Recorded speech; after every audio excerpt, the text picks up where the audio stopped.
একসময় জাতীয় দলের নিয়মিত মুখ হলেও গত 2 বছর ধরে আছেন দলের বাইরে।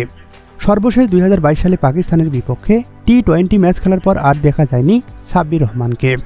গত কয়েক বছর ধরে ঘরোয়া ক্রিকেটেও থাকতে হয়েছে অবিকৃত। তবে এবারের বিপিএলে শাকিব খানের ঢাকা ক্যাপিটালস তাকে দলে অন্তর্ভুক্ত করেছে। সুযোগ পেলেও কয়েক ম্যাচ থাকতে হয়েছে ব্রেঞ্চে বসে। এরপর একাদশে সুযোগ পেয়েই তিনি নিজের সামর্থ্যের প্রমাণ দিয়েছেন। চলমান বিপিএলে চিটাগং কিংসের বিপক্ষে 33 বলে 82 রানের দুর্দান্ত ইনিংস খেলেছেন সাব্বির রহমান।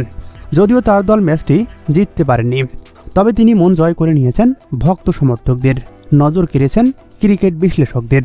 সামনে পাকিস্তানের মাটিতে চ্যাম্পিয়ন ট্রফি। আসন্ন আসরকে সামনে রেখে 12 তারিখ প্রাথমিক দল পাঠাচ্ছে বাংলাদেশ ক্রিকেট বোর্ড।